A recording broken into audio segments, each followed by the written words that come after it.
স্বাস্থ্য টিভির নিয়মিত আয়োজন ডেন্টাল আড্ডায় আপনাদের সকলকে স্বাগত।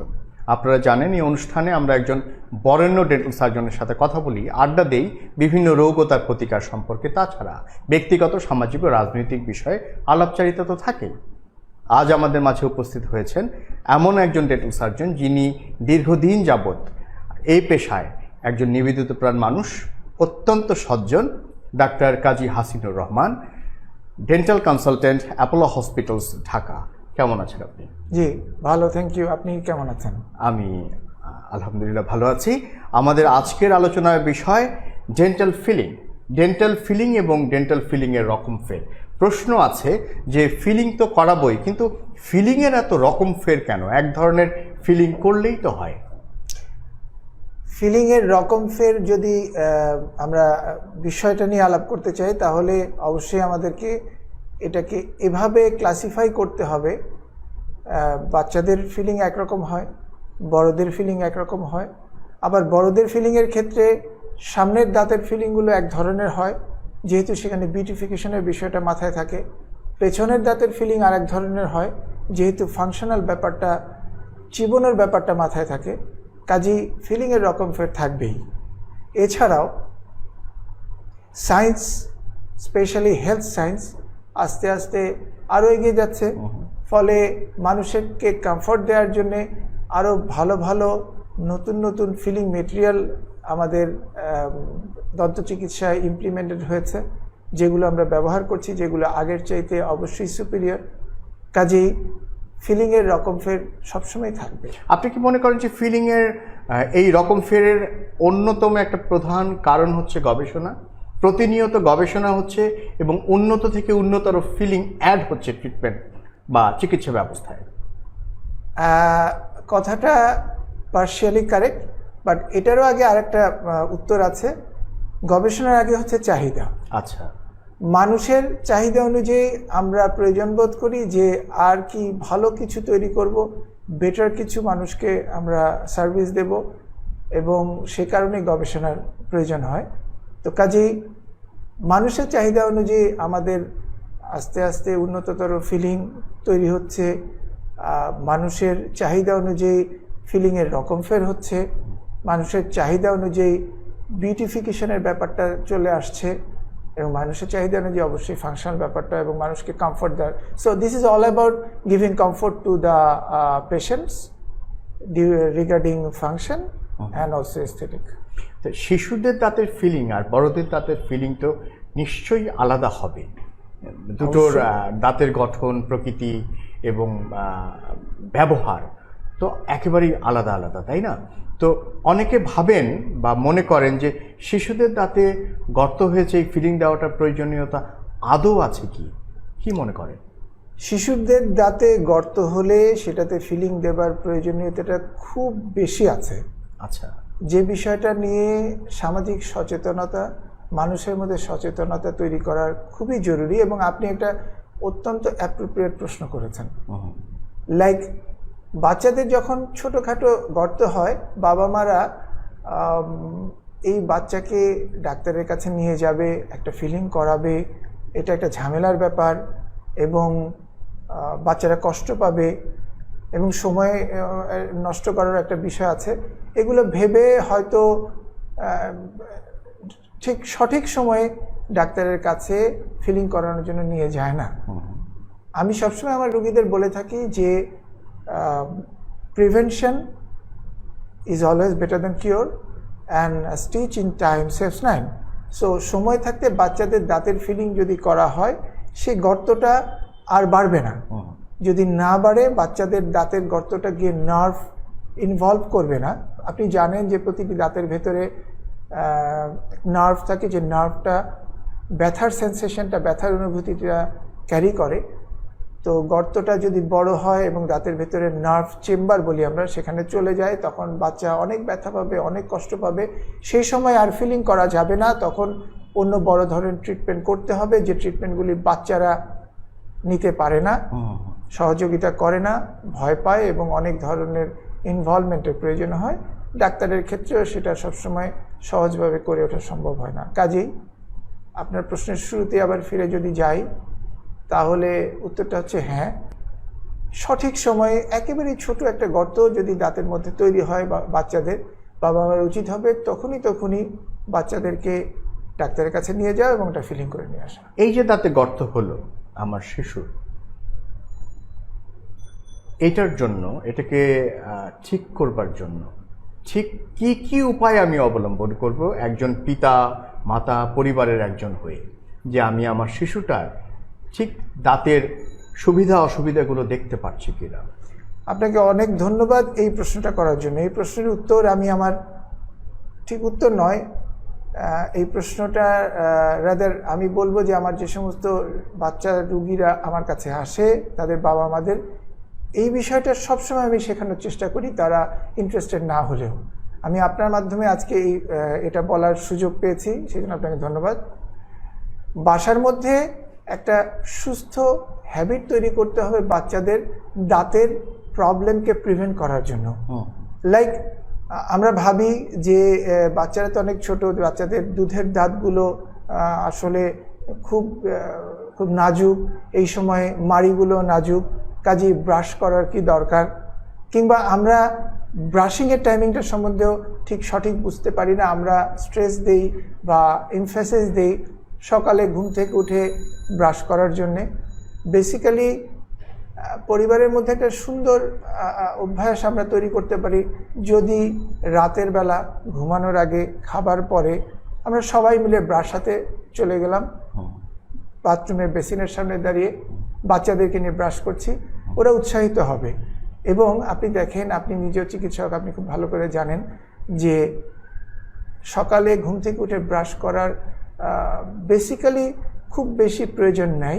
কারণ হচ্ছে যে আমরা খাবার দেওয়ার পরে রাতে যখন দীর্ঘ একটা সময় ঘুমের মধ্যে থাকি, ঘুমের মধ্যে থাকার সময় দাঁতের মধ্যে যদি খাদ্যকণা লেগে থাকে, যেটা যদি যথেষ্ট পরিমাণে পরিষ্কার না থাকে, না করা হয়, তাহলে সেগুলো থেকে মুখের মধ্যে ব্যাকটেরিয়া অ্যাক্টিভেটেড হয়ে ক্যারিজ তৈরি করে, যে ক্যারিজের কথা আপনি শুরুতে বলেছেন, যেটার জন্য ফিলিং করার প্রয়োজন হয়। কাজেই রাতে ব্রাশ করাটা অত্যন্ত জরুরি।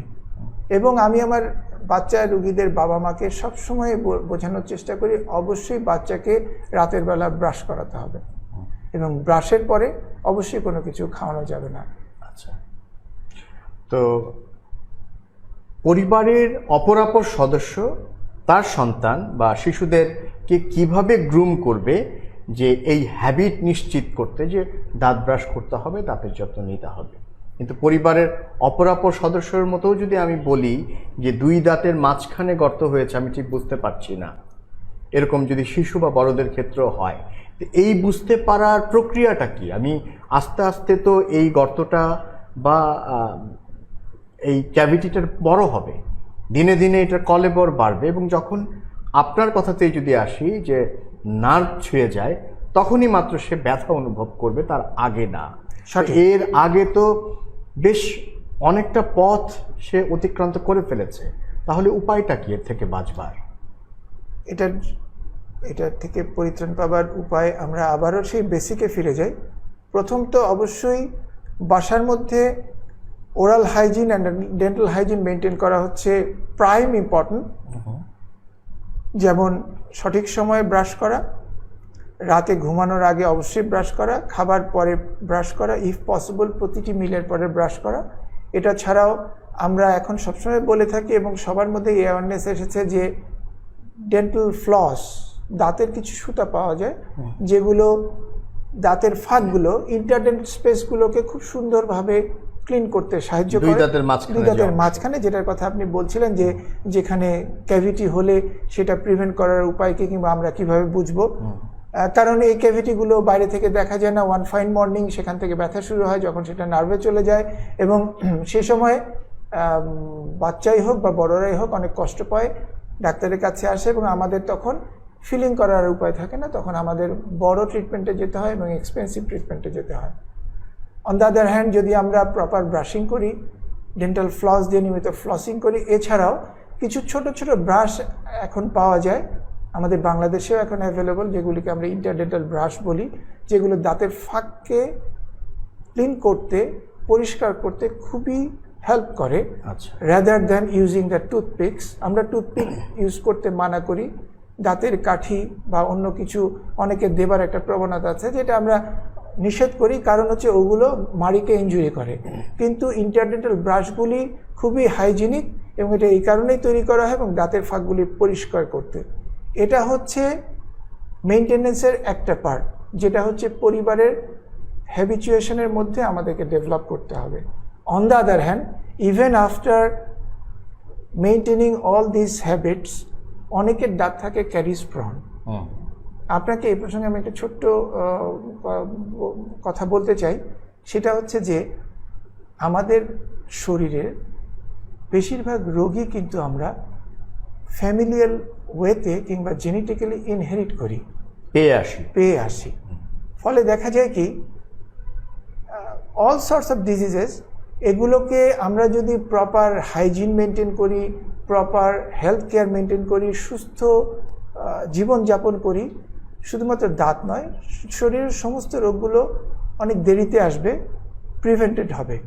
বাট ফ্যামিলিয়ালি যদি কিছু রোগ আমরা ইনহেরিট করে থাকি, সেগুলো আমাদের কাছে আসবেই। এই কারণেই এই কারণটার থেকে রেহাই পাবার জন্যই আমাদের চিকিৎসকের শরণাপন্ন হতে হবে।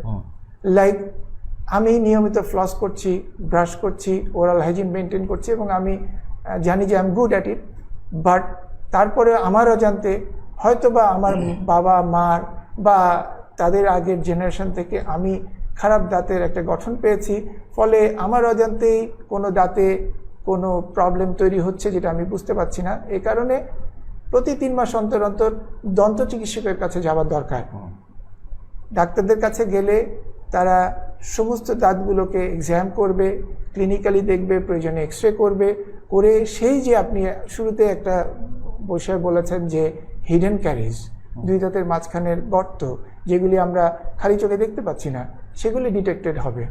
এবং ডিটেক্টেড হলে সময়োপযোগী চিকিৎসা পেলে সেগুলোকে অল্প খরচে, অল্প সমাধানে, সহজ সমাধানে আমরা এগুলোকে ঠিক করে নিতে পারবো।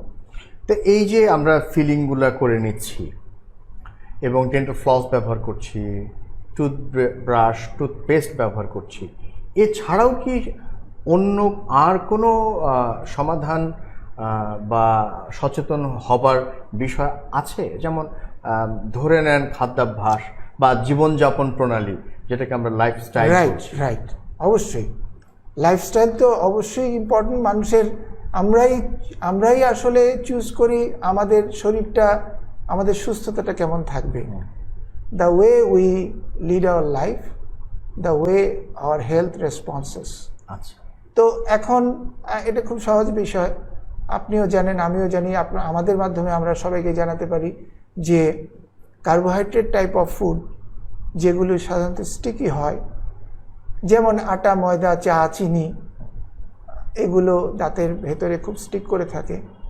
কাজেই এগুলোকে আমরা পুরোপুরি অ্যাভয়েড করতে না পারলেও এগুলোকে কমাবো। আমরা স্পাইসি ফুড বেশি খাবো, আমরা ফ্রুটস বেশি খাবো। ফ্রুটসগুলো ন্যাচারাল ক্লিনজিং করে দাঁতগুলোকে। লাইক আমরা যদি একটা আপেলকে না কেটে পুরো আস্ত কামড়ে খাই, আস্ত আপেল, সেই আপেলটা ব্রাশিংয়ের মতো করে দাঁতের সারফেসগুলোকে ক্লিনজিংয়ে হেল্প করবে। অ্যাজ ওয়েল অ্যাজ আমরা যেমন এই প্রসঙ্গে একটু অ্যাড করি, যেমন বাচ্চাদের দাঁত নিয়ে মায়েরা আসে, বাবারা আসে, যে ওর তো ভেতর দিয়ে দাঁত বেরিয়ে গেছে, দাঁতটা পড়েনি কিন্তু দাঁত বেরিয়ে গেছে, দাঁত তো নড়ে নেই, আমি ফেলবো কেন? তো বেসিক্যালি দাঁত তো কখনো কখনো নাও নড়তে পারে। সেক্ষেত্রে আমরা যদি বাচ্চার কাছে একটা আপেল দিয়ে দেই কিংবা একটা পেয়ারা দিয়ে দিই, কামড়ে খাবে, দাঁত কিন্তু অলরেডি সেই দুধের দাঁত নরম হয়ে গেছে, কিন্তু শক্ত খাবার আজকালকার বাচ্চারা খায় না বলে এই দাঁতগুলি নড়ে না, পড়ে না। তো কাজেই ওটা যদি আমি হাতে দিয়ে দিই, তাহলে ওটা খেতে গেলে ওটার চাপে কিন্তু দাঁতটা আরও বেশি নড়ে যাবে এবং পড়েও যেতে পারে।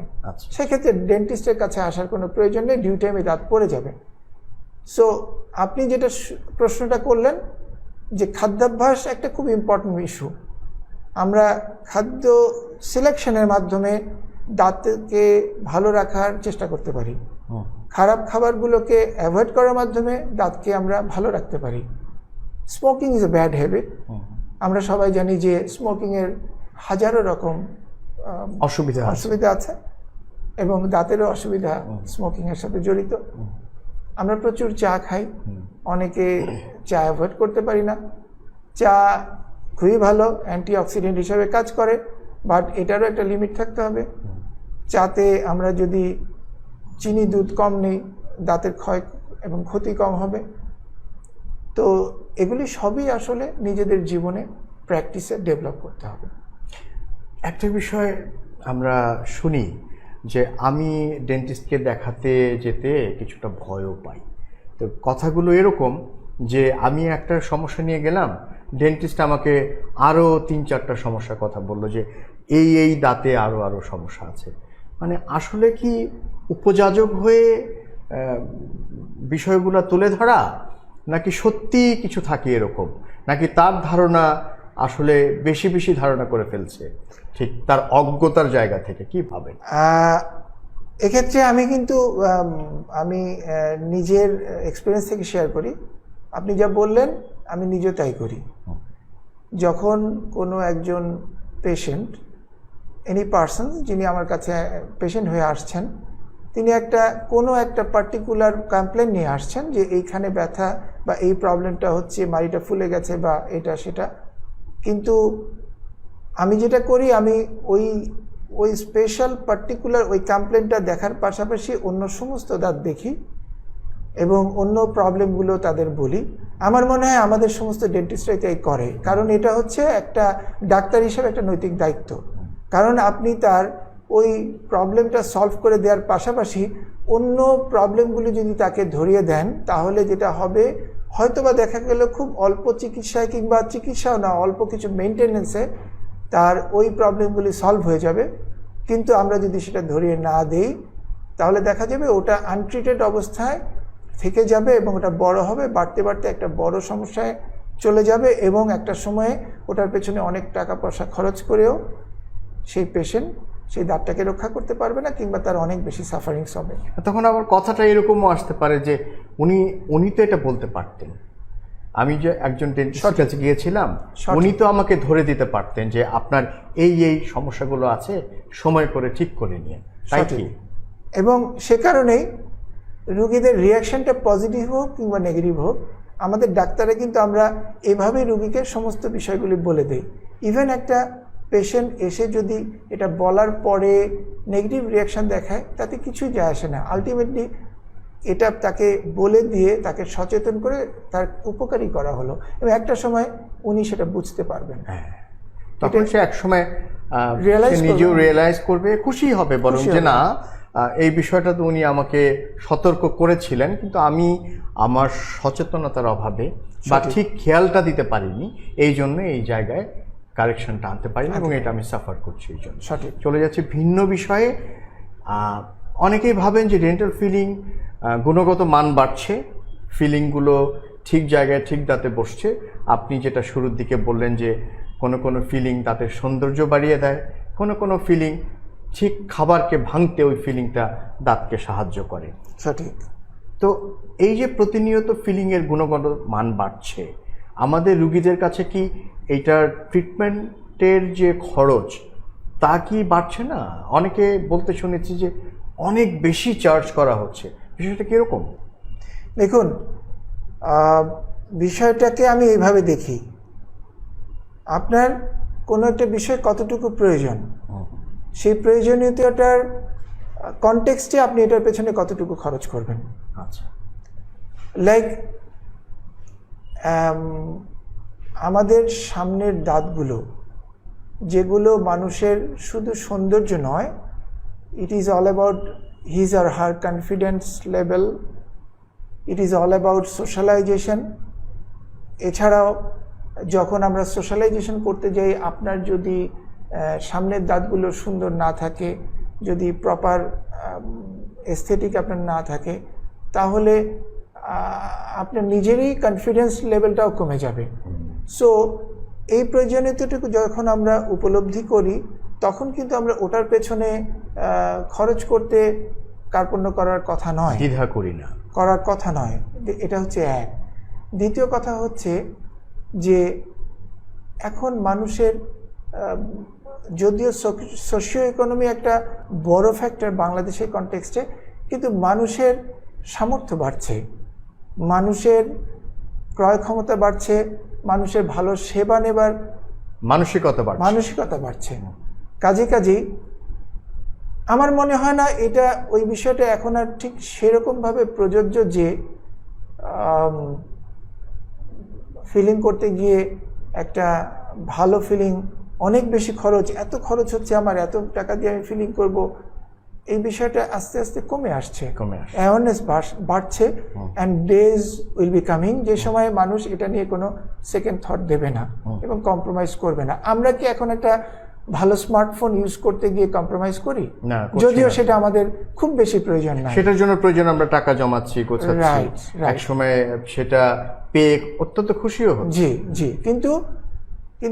কিন্তু আমাদেরকে বুঝতে হবে যে দন্ত চিকিৎসাটা একটা সুস্থতা এবং শারীরিক সুস্থতা শুধু নয়, সামাজিক অবস্থান, সোশ্যালাইজেশন, কনফিডেন্স লেভেল সব কিছুর জন্য জরুরি। তো কাজেই সেটার জন্য আমাদেরকে সেই অ্যাওয়ারনেসটা আসতে হবে। আমার মনে এসেছে যে এখন ভালো ফিলিং করা, ভালো ফাংশন পাওয়া, এগুলো আমরা করছি এবং নিচ্ছি, এবং এটা কিন্তু ডাক্তারদেরও দায়িত্ব যে রুগীরা আসলে সব কিছু এক্সপ্লেন করা এবং রুগীর সামনে চয়েসটা তুলে দেয়া যে this is all we have for you, this is all we have to offer, আপনি এটার মধ্যে কোনটা নেবেন, এটার এই অ্যাডভান্টেজ, এটার এই ডিসঅ্যাডভান্টেজ, এটার এটা খরচ, এটার ওটা খরচ। এবং আমার মনে হয় এভাবে এক্সপ্লেন করলে রুগীদের ক্ষেত্রে নেবার যেমন সহজ হবে এবং রুগীরাও সবসময় ভালোটা নেওয়ার চেষ্টা করবে। এবং আমার তো মনে হয় এখন আমাদের ডাক্তাররা, বিশেষ করে younger generation, they are very intelligent. এই ডাক্তারদেরকে নিয়ে আমি খুবই আশাবাদী, তারা ঠিক আমি যেভাবে বলছি এভাবেই অ্যাপ্রোচ করে। অত্যন্ত সুন্দর কথা। নবীন ডাক্তারদের জন্য তো এটা অনেক বড় পাওয়া যে অপেক্ষাকৃত যারা প্রবীণ তারা নবীনদেরকে অনেক সুন্দরভাবে খুব পজিটিভলি দেখে। ধরে নিলাম আমাদের সচেতনতা বেড়েছে, আমাদের চিকিৎসার মানও বেড়েছে, গুণগত মান, এ নিয়ে গবেষণা করে আমাদের অপর সহযোগী বিষয়গুলো বেড়েছে। কিন্তু কেউ যদি ভাবে যে আমার দাঁত ভেঙেছে বা গর্ত হয়েছে কিন্তু ব্যথা নেই, থাকুক না, ক্ষতি কি ভাবেন? আমার মনে হয় যে আপনার কথাটা খুবই যুক্তিযুক্ত। সচেতনতা বেড়েছে, ট্রু, কিন্তু এখনও অসচেতন অনেক মানুষ আছে, to some extent or to some percentage, although these are very few. আগে অনেক বেশি ছিল, কমে আসছে, বাট ওই যে ভেঙেছে, ক্ষত হয়ে আছে, থাকুক না, চলছে চলুক, ব্যথা তো নেই। কিংবা আচ্ছা যাবো এখন, অথবা ডেন্টিস্টের কাছে যাব, অনেক ভয়ঙ্কর, ব্যথা লাগে, ভয় লাগে, খরচ আছে, থাক পরে যাব। এইটার পরিণতি কি হয়? এই পরিণতি তো খুবই পরিষ্কার। যেমন যদি দাঁতে কোনো ভাঙা অংশ থাকে যেটা থেকে ক্রনিক ইরিটেশন হয়, যেগুলো প্রিক্যান্সারাস, আচ্ছা, মাড়িতে ক্ষত করতে পারে, মাড়ির বড় ধরনের ক্ষতি করতে পারে, ক্রমাগত ক্ষত হতে থাকলে। যদি আমি আগেই বলেছিলাম যে একটা গর্ত হয়েছে যেটা ফিলিং করে নেওয়া সম্ভব, ফিলিং করতে খরচ অনেক কম, এবং ফিলিং করার যে ট্রিটমেন্ট মডালিটি বা ট্রিটমেন্ট প্রসিডিওর সেটা অনেক লেস কমপ্লিকেটেড, সো সেটা খুব সহজে করে নেওয়া সম্ভব। থাক না, পরে করি, করতে করতে ওই ক্ষতটা যখন বড় হবে, দাঁতের ভিতরে নার্ভ থাকে, নার্ভে যাবে, পেশেন্টের অনেক ব্যথা হবে, there will be no other choice but to go for root canal treatment. Filling করা সম্ভব হবে না, রুট ক্যানেল ক্রাউন করতে গিয়ে খরচটা 8 থেকে 10 গুণ বেড়ে যাবে, অ্যাজ ওয়েল অ্যাজ প্রসিডিওরটা অনেক লেংদি এবং কমপ্লিকেটেড হয়ে যাবে, টাইম কনজিউমিং হয়ে যাবে, এবং কোনো ক্ষেত্রে হয়তো দাঁতটাও রাখা যাবে না, এমনও হতে পারে। অন দ্য আদার হ্যান্ড, যে দাঁতগুলি ভাঙা আছে সেটা থেকে ক্রমাগত মাড়িতে ক্ষত হচ্ছে, আমরা এটাকে ইগনোর করতে করতে ক্ষতটা বড় হয়ে গেল, বড় হয়ে গিয়ে সেটা থেকে একটা প্রি ক্যান্সারাস কন্ডিশন হয়ে গেল, এবং that has become so costly, even life threatening হতে পারে। তো কাজেই আমরা কোনো কিছুকেই ইগনোর করে থাক না। হ্যাঁ, সত্যিই তাই। পাশ কাটিয়ে যাবার কিন্তু কোনো ধরনের কোনো সুযোগ নেই। ঠিক আছে যাক না কটা দিন দেখি এমনিই ঠিক হয়ে যায় কি না, দেখা যাক, বিভিন্ন রকম বিষয় আসে। একটা বিষয় কিন্তু অতি কমন, ভীষণ রকম, যে রুট ক্যানেল শুরু করলাম দাঁতের তীব্র ব্যথা থেকে, করাত ঘুমাতে পারলাম না, দৌড়ের ডেন্টিস্টের কাছে গেলাম যে আমার এখানে নার্ভে ক্ষত বা রোগাক্রান্ত হবার জন্য যে প্রচণ্ড ব্যথা শুরু হয়েছে। রুট ক্যানাল ট্রিটমেন্ট শুরু হলো, প্রথম দিনের পরেই অপেক্ষাকৃত ব্যথা কমে যাবে, এটা তো আমরা সবাই জানি। তারপরে অধিকাংশকেই দেখি যে ওই দাঁতের পরবর্তী সিটিংগুলো দিয়ে রুট ক্যানাল শেষ করে পুরো প্রক্রিয়াটা শেষ করবার প্রতি আগ্রহ থাকে না। এর পরে কি ঘটনাটা ঘটতে পারে যদি রুট ক্যানাল শুরু করে শেষ না করি? আমি খুব অল্প কথায় এটার উত্তর দেওয়ার চেষ্টা করব। প্রথম কথা হচ্ছে যে রুট ক্যানাল ট্রিটমেন্ট আমরা তখনই করি যখন দাঁতে অনেক ব্যথা হয়, দাঁতের গর্তটা নার্ভে চলে যায়। দাঁতের গর্তটা নার্ভে চলে যাওয়ার পর কত দ্রুত আমরা ডাক্তারের কাছে যাচ্ছি ট্রিটমেন্ট নেবার জন্য, সেটার উপর ডিপেন্ড করে রুট ক্যানাল ট্রিটমেন্টটা আমরা কিভাবে শেষ করতে পারি। এখন ট্রিটমেন্ট অনেক মডার্নাইজ হয়ে গেছে, আমরা মেশিন দিয়ে রুট ক্যানাল ট্রিটমেন্ট করি, আমরা সিঙ্গেল সিটিংয়ে রুট ক্যানাল কমপ্লিট করি। কিছু কিছু ক্ষেত্রে যদি আমরা ট্রিটমেন্ট নিতে যেতে দেরি করি, দাঁতের নার্ভগুলি ইনফেক্টেড হয়ে যায় এবং সেই ইনফেকশনটা দাঁতের নিচ দিয়ে হাড়ের মধ্যে ছড়িয়ে যায়, সেক্ষেত্রে অবশ্যই কখনোই রুট ক্যানাল ট্রিটমেন্টটা আমরা সিঙ্গেল সিটিংয়ে করতে পারবো না। সো সেক্ষেত্রে অবশ্যই মাল্টিপল সিটিং রুট ক্যানাল বা multiple visit root canal treatment প্রয়োজন হয়।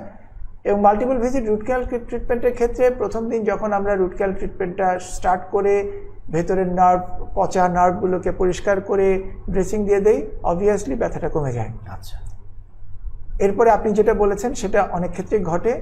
পেশেন্টের এটা ক্যাজুয়ালনেস বলবো অথবা রিলিফ বলবো, রিলিফ কাইন্ড অফ অনেক ব্যথা ছিল, আচ্ছা আরাম পেয়েছি, আচ্ছা থাক 2টা দিন পরে যাই, অথবা যাবো এখন তো আর কোনো প্রবলেম হচ্ছে না।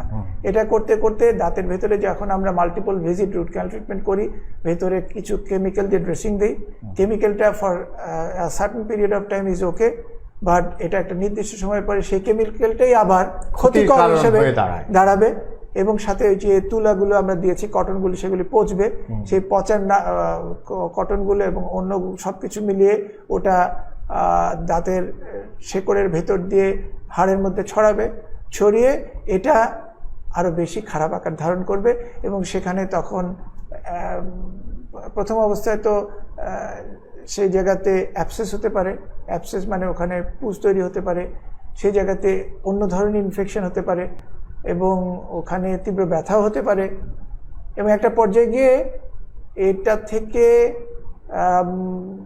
হয়তোবা দেখা গেল অ্যাবসেস থেকে ওটা ছড়িয়ে গেল, ফ্লেয়ার আপ হলো, আমরা বলি ফ্লেয়ার আপ, সেটা ছড়িয়ে যেতে পারে এবং ছড়িয়ে গেলে তখন সে দাঁতটা রাখা যাবে না। 1, 2 হচ্ছে যে এটা অনেক ইভেন কখনো কখনো আমি দেখেছি এগুলো লাইফ কস্টলিও হয়ে যায়, কখনো যদিও এটা খুবই রেয়ার অকেশন, বাট হয়ে যায়। আচ্ছা আচ্ছা, সো কোনো কিছু ইগনোর করার উপায় নেই। এবং এর সাথে একটা ছোট্ট কথা আমি বলতে চাই, সেটা হচ্ছে যে আমাদের অবশ্যই যারা আমরা রোগী হিসাবে ডাক্তারের কাছে যাই, ডাক্তারের বাধ্যগত ছাত্র হওয়া উচিত। The way doctor Sage or suggest, এটাকে আমরা ইগনোর করতে পারবো না, কারণ উনি বা ওনারা অবশ্যই ভালোর জন্য এটা বলেন, ওনারা আরো বেটার জানেন। অবশ্যই হ্যাঁ, তো কোনো কোনো রোগীকে আমরা সরাসরি বলতে শুনি, আমার এখানে ফিলিং করে দেন, কিন্তু ডাক্তার সাজেস্ট করছে বা উনি দেখছেন যে পাল্প ইনভলভ, স্নায়ুতে ধরে গেছে, তারপরে উনি প্রেশার করেন, না না না ঠিক আছে আপনি শুধুমাত্র আমাকে এখন একটা ফিলিং দিয়ে দেন। এই যে একদিকে রুগীর চাওয়া আর আরেক দিকে ঠিক চিকিৎসার তাগাদা, ডাক্তার যাবে কোন দিকে? অবশ্যই ডাক্তার সঠিক কাজটাই করবে। সঠিক কাজটা হচ্ছে হোয়াট সিচুয়েশন ডিমান্ডস। সিচুয়েশন যদি এমন থাকে যে ফিলিং করা যাবে না, রুট ক্যানাল ট্রিটমেন্ট করতে হবে, ডাক্তার অবশ্যই ফিলিং করবে না, রুগীর কথা শুনবে না। আচ্ছা, এবং অবশ্যই পোলাইটলি রুগীকে বোঝাতে হবে, বলবে বা বুঝাবো, আমরা বুঝাই যেটা করা যাবে না, এটা আমি করব না। একটা সময় ছিল যখন আমার বয়স কম ছিল, তখন রুগীদেরকে বলতাম ঠিক আছে আমি করে দিব, এটা আপনার দায়িত্ব, সমস্যা হলে আপনি বুঝবেন, আচ্ছা, এটা কিন্তু করা যাবে না, এখন আপনি আমাকে প্রেশার করছেন, আমি করে দিব, এটা আপনার দায়িত্ব। কিন্তু এই কথাটাও আমার কাছে মনে হয় খুব দায়িত্ববান কথা নয়। আচ্ছা, বরঞ্চ রুগীর সাথে একমত না হয়ে রুগীকে অবশ্যই বোঝাতে হবে, এবং প্রয়োজনে রুগীর এই দাঁতটাকে আমি যেমন এখন বলি যে better you leave it like this, if you do not go for root canal treatment, do not go for filling, better you leave it like this. যদি আপনি এটা খোলা রেখে দেন তাহলে বরঞ্চ এটা আরও ভালো অবস্থায় থাকবে। কারণ এটাও আপনার মাধ্যমে আমি যারা দেখছেন তাদের জানাতে চাই, যে দাঁতটার স্নায়ু বা নার্ভ ইনভলভ হয়ে গেছে, ক্যাডিজ হয়ে গর্ত হয়ে, সেখানে রুট ক্যানাল ট্রিটমেন্ট দরকার। তার জায়গায় যদি আমরা ফিলিং করি, এই ফিলিং মেটেরিয়ালটা নার্ভকে ইনফেকশন করবে, নার্ভটা ফুলে উঠবে এবং ওভারনাইট দেখা যাবে অনেক ব্যথা বেড়ে গেছে এবং হাড়ের নিচে অনেক বড় একটা সোয়েলিং হয়ে গেছে এবং রুগীর সাফারিংসটা দ্বিগুণ তিনগুণ হয়ে যাবে। কাজেই আমরা এটা করব না এবং রুগীদেরও এটা বুঝতে হবে। তো এই যে আধুনিক চিকিৎসা ক্রমাগত আমাদের মধ্যে আসছে, হ্যাঁ, চিকিৎসার মান, সেবার মান ধীরে ধীরে বাড়ছে। নবীন ডাক্তার যারা সবে মাত্র পাশ করে বেরোলো, তাদের অনেক কিছু জানবার শেখবার আছে। সবার পক্ষে তো MS, FCPS বা পোস্ট গ্রাজুয়েশন ডিগ্রি করা একই সময় হয়ে ওঠে না, কারণ পরিমাণটা অনেকেই একসাথে বেরোয়, অনেকে আগে বেরিয়ে আছে। কিন্তু এদের ঠিক ট্রেনিংটা পাবার জায়গা তাহলে কোথায়? এই যে হরাইজন তৈরি করবার দায়টা আসলে কার? দেখুন, দায়বদ্ধতার প্রশ্নটা আসলে এই প্রসঙ্গে আমার উত্তরটা অনেক লম্বা হবে, আশা করি আমি সেটুকু সময় পাবো। অবশ্যই। প্রথমেই আমি বলবো আমার নবীন ডাক্তারদের ক্ষেত্রে, যে ইয়াঙ্গার জেনারেশনস এখন ডেন্টিস্ট হয়ে বের হচ্ছে, এদের ব্যাপারে আমার একটা নিজস্ব অ্যাসেসমেন্ট আছে। আচ্ছা, শুধু এদের ব্যাপারে না, আমার total younger generation of Bangladesh নিয়ে আমার রেটিং বা অ্যাসেসমেন্ট অত্যন্ত হাই। আচ্ছা, আপনি খুবই আশাবাদী।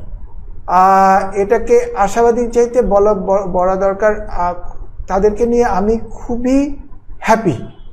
আচ্ছা, ইন আ সেন্স, কেন মাঝে মাঝে আই ফিল জেলাস।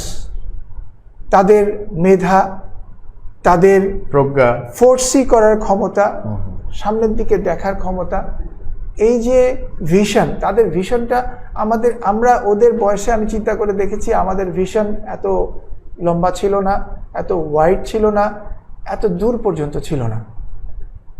তাদের বুদ্ধি অনেক বেশি, তাদের সাহস অনেক বেশি এবং তারা বিশ্বাস করে, they do have believe in themselves. আচ্ছা, তারা বিশ্বাস করে আমরা এটা পারবো। সো ইয়াঙ্গার ডেন্টিস্টদের ক্ষেত্রে আমি খুবই পজিটিভলি ভাবি এবং আমি জানি যে তারা অবশ্যই ভালো করবে।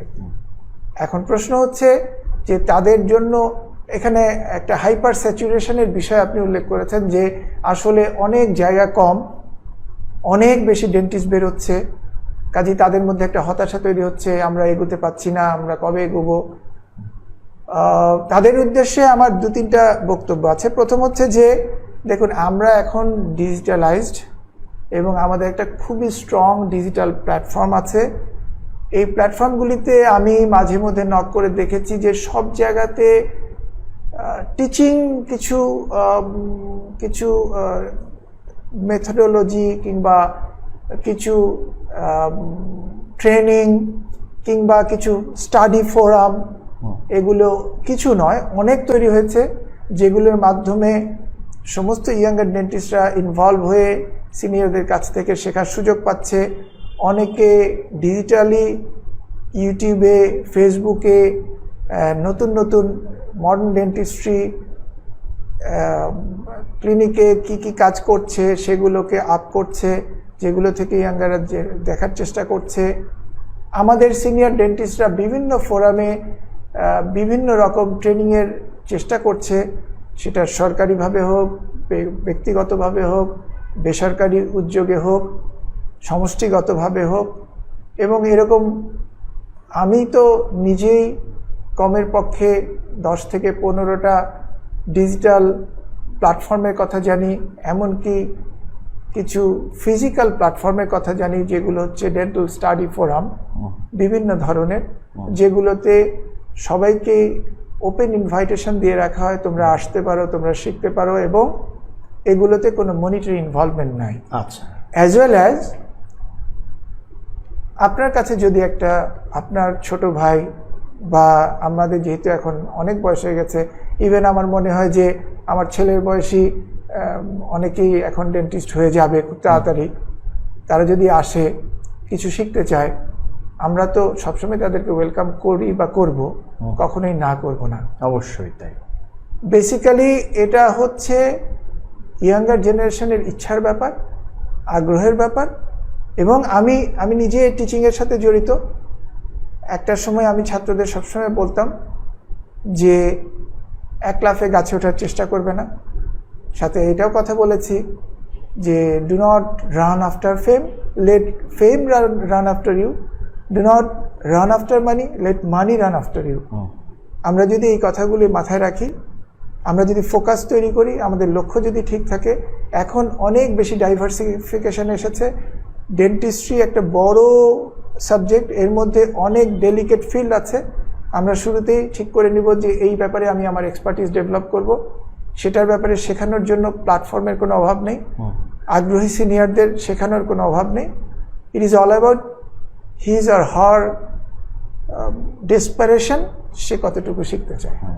তো কাজেই মানে একটা বিষয় তো অত্যন্ত পরিষ্কার হয়ে উঠে এসেছে যে অপেক্ষাকৃত যারা প্রবীণ বা যারা প্রবীণ তাদের আগ্রহের কোনো ঘাটতি নেই নবীনদের শেখানোর ব্যাপারে। আর নবীনদের সামনে সম্ভাবনার দ্বার ভীষণ উন্মোচিত, কেননা আপনাদের সময়ে বা অনেকের সময়ে যারা ইউটিউব পায়নি, ফেসবুকে অপরাপর কাজ দেখার সুযোগ পায়নি, বা এই যে যারা একটু অপেক্ষাকৃত প্রবীণ হয়ে গেছেন, তার ক্লিনিকে বা স্টাডি ফোরামে গিয়ে সরাসরি কথা বলার বা কথা শোনার সুযোগটা পর্যন্ত পায়নি, তাদের ক্ষেত্রে এখন যারা অপেক্ষাকৃত নবীন তারা অপেক্ষাকৃত বেশি সুযোগ পাচ্ছে, তাদের সম্ভাবনা এবং সুযোগের দ্বার আরও বেশি খোলা। To add to this point, আমাদের এখন তো ডিজিটাল যুগে পুরো পৃথিবীটাই আমার হাতের মুঠোয়। এক্স্যাক্টলি। যদি একজন ইয়াঙ্গার ডেন্টিস্ট চিন্তা করে যে না আমি লাইক এক্সাম্পলটা যদি আমি এইভাবে বলি যে একটা ইয়াঙ্গার ক্রিকেটার যদি ভাবে যে আমি সাকিব আল হাসানের মতো করে ক্রিকেটার হব না, আমি বরঞ্চ এখন এখন ওয়ার্ল্ড ওয়াইড কে খুব ভালো ব্যাটিং করছে তার মতো হতে চাই, তার মতো হতে চাই, চাইলেই সে ফলো করতে পারে।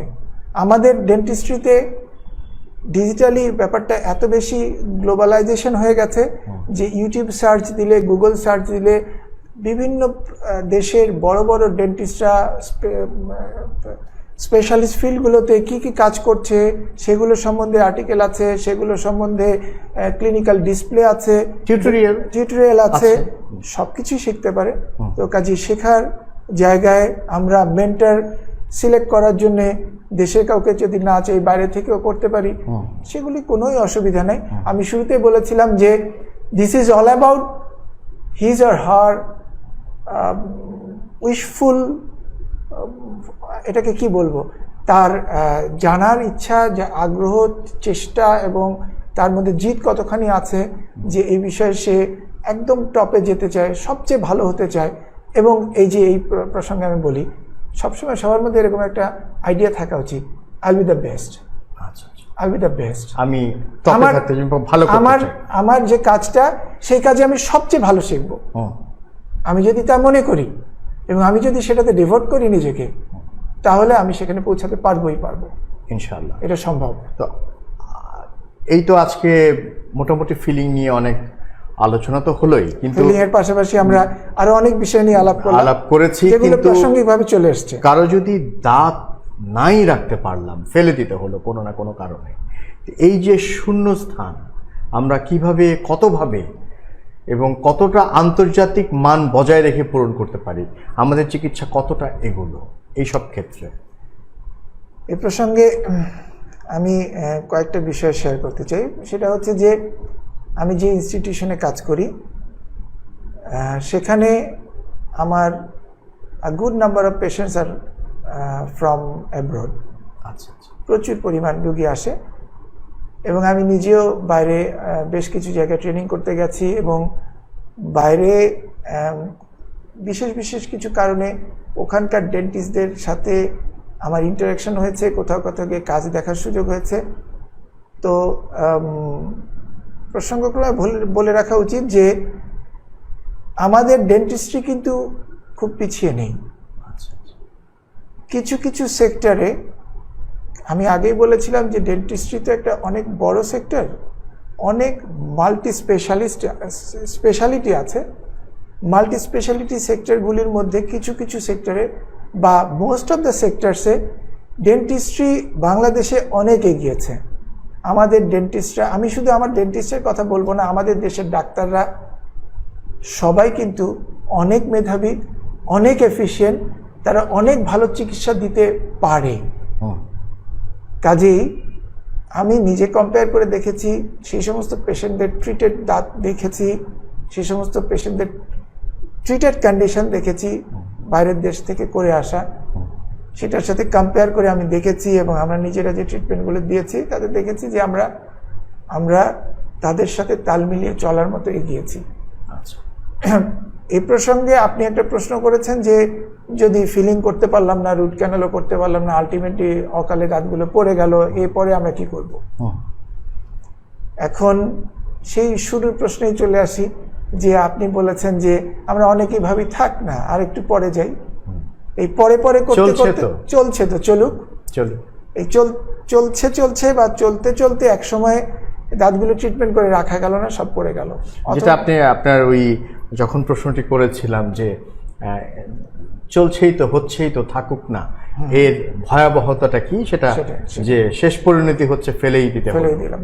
এবং মিসিং টুথ বা দাঁত নেই, এই অবস্থার রিপ্লেসমেন্ট তো মাল্টিপল আছে। সেটাতে যাওয়ার আগে আমি বলে নিই, দাঁত না থাকলে সেটার রিয়াকশন আমাদের দেশে মানুষের কেমন।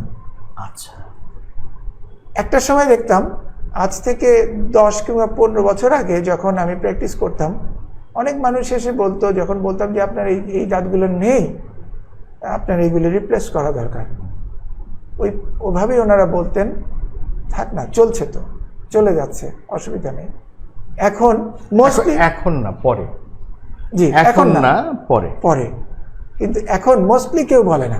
আচ্ছা, এখন আমাদের দেশের মানুষের চিন্তাভাবনার অ্যাওয়ারনেস, শিক্ষা, সচেতনতা সবকিছু পরিবর্তিত হয়েছে। আচ্ছা, আগের থেকে আগে এটা বলতো 70% মানুষজন, এখন 70% মানুষজন চায় ফর দ্য রিপ্লেসমেন্ট, চিকিৎসাটা হোক, এখনই হোক, এবং ফিল করে যে খুব ভুল করে ফেলেছি, আরো আগে নেগলেক্ট করেছি, নষ্ট হয়ে গেছে, আর নয়, এবার আমরা করতে চাই।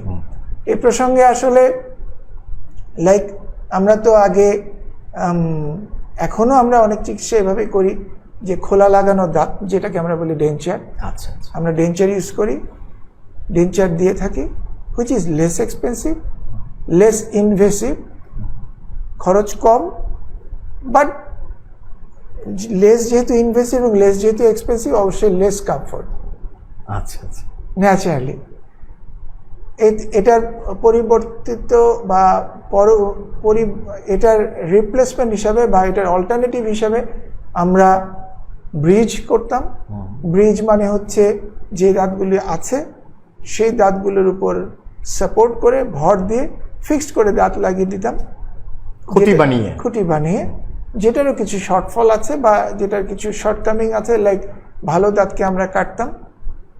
এখন তো মডার্নাইজড ডেন্টিস্ট্রি, পৃথিবীব্যাপী ইমপ্ল্যান্ট চর্চা হচ্ছে, আমাদের দেশে আমরা ওয়াইডলি ইমপ্ল্যান্ট প্র্যাকটিস করছি, এবং ইমপ্ল্যান্ট হচ্ছে কোনো জায়গায় দাঁত নেই সেই জায়গায় ডানে বাঁয়ের কোনো দাঁতকে ইনভলভ না করে, কিংবা কোনো মুখের ভিতরে বড় একটা প্লেট বসিয়ে দিয়ে খোলা লাগানো দাঁত না লাগিয়ে, বরঞ্চ ওই হাড়ের মধ্যে আমরা একটা খুবই প্রেশাস ডিভাইস আছে, যেটাকে টাইটানিয়াম ডিভাইস বলে, যেটা শরীরের সাথে কোনো কেমিক্যাল রিয়াকশন করে না, সেটাকে বসিয়ে দিই হাড়ের মধ্যে এবং সেটার উপরে ফিক্সড করে দাঁত লাগিয়ে দিই, যেটাকে আমরা বলি ইমপ্ল্যান্ট। আচ্ছা, এই ইমপ্ল্যান্ট ডেন্টিস্ট্রি এখন বাংলাদেশেও খুব সাকসেসফুলি প্র্যাকটিস করা হচ্ছে। এটা কি খুব বেশি এক্সপেন্সিভ আপনি মনে করেন? যে যদি তুলনামূলকভাবে আমরা ব্রিজ করি সেটার তুলনায়? দেখুন, এটার প্রশ্নের উত্তরটা আমি শুরুতে অন্য একটা প্রশ্নের উত্তরে আমি এই প্রশ্ন দিয়েছিলাম যে everything depends how you feel about the urgency of anything to achieve. আচ্ছা আচ্ছা। লাইক একটা জিনিস আপনার জন্য কতটা প্রয়োজন সেটার সাথেই সম্পর্ক থাকে এটার পেছনে আপনি কতটা খরচ করবেন।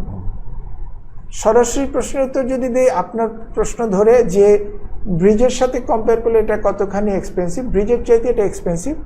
বাট ব্রিজ করতে গিয়ে আমরা যখন ভালো দাঁতকে ক্ষতিগ্রস্ত করে কেটে টেটে ওটার উপরে খুঁটি ইউজ করে ওটার উপরে কাভারেজ দিয়ে সেটার সাথে অ্যাটাচ করে ব্রিজ তৈরি করছি, তাতে ভালো দাঁতগুলোর লাইফ কমে আসছে।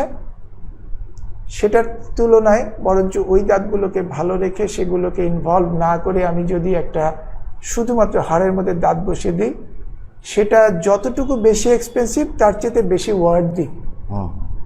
আচ্ছা আচ্ছা। এখন this is all about how you take that. আপনি কিভাবে এটার প্রয়োজনীয়তাটাকে নিজে ভাবছেন এবং অ্যাসেস করছেন এবং এই প্রয়োজনীয়তাটা আপনি নিজের উপর ইমপ্লিমেন্ট করছেন। সত্যি তাই। আপনাকে অনেক ধন্যবাদ আজকের আমাদের শোতে সময় দেওয়ার জন্য। প্রিয় দর্শক, আজকের আলোচনার বিষয় ছিল দাঁতের ফিলিং কতটা জরুরি, বা দাঁতের ফিলিংয়ের নানা রকম বিষয় আশয় নিয়ে আলোচনা। রকম ফের কোন ফিলিং কবে কোথায় কিভাবে করা যায়, কত ধরনের ফিলিং হতে পারে শিশুদের জন্য, বড়দের জন্য আবার কোনটা দেখতে সুন্দর ফিলিং দিব, কোনটা খেতে ভালো বা খাবারটা ঠিকমতো ভাঙতে পারে সেই ফিলিংটা করা যায়। কথা হয়েছে ফিলিং করলামই না, কী বা হলো এমন কিছু। এটার ভয়াবহতা সম্পর্কে আমরা জানলাম যে নবীন ডাক্তার যারা বেরিয়ে এসছে তারা আসলে কিভাবে তাদের এই যে জানার ক্ষুধাটা কিভাবে তারা মেটাবে, এই ধরনের বিষয়গুলো সামনে তো এসেছেই। পাশাপাশি আমরা কতটা আন্তর্জাতিক মানের সেবা দিতে পেরেছি তা আমাদের আজকের অতিথির কাছ থেকে জানলাম, যে ভীষণ বড় সংখ্যক একটা বিদেশি গোষ্ঠী তার কাছ থেকে চিকিৎসা নিচ্ছেন। নিশ্চয়ই আমাদের চিকিৎসা ততটা মানসম্পন্ন না হলে, আন্তর্জাতিক মানসম্পন্ন না হলে এই চিকিৎসা সেবা নিতে তারা এদেশে আসতেন না। নিশ্চয়ই আমাদের ডেন্টিস্ট প্রফেশন অনেক দূর এগিয়েছে, এবং আমরা যদি এটাকে বড় ভলিউমে বলি, একটু মোটা দাগে বলি, তাহলে অবশ্যই বলতে হবে যে আমাদের সচেতনতাও এখন 75% আগের থেকে বেড়েছে, যেটা তুলনামূলকভাবে উল্টো হতে পারত আজ থেকে 10 বা 15-20 বছর আগে। তো সুতরাং আমরা আমাদের প্রত্যেকের জায়গা থেকে অত্যন্ত সচেতন হয়েছি। আরও একটু সচেতন হলে নিশ্চয়ই আমরা আমাদের দাঁতকে আরও বেশি সুস্থ রাখতে পারবো, আরও বেশি সুন্দর রাখতে পারবো, নিজেরা সুস্থ থাকবো। পাশাপাশি আমাদের খাদ্যাভ্যাসেও আনতে পারবো সুষম খাদ্য, যা অবশ্যই আমাদের দাঁতের স্বাস্থ্যের জন্য নিরাপদ এবং স্বাস্থ্যকর। সকলে ভালো থাকবেন, সুস্থ থাকবেন, সুন্দর থাকবেন, নিরাপদ থাকবেন, এই প্রত্যাশায় আপনাদের সকলের কাছ থেকে বিদায় নিচ্ছি। আল্লাহ হাফেজ।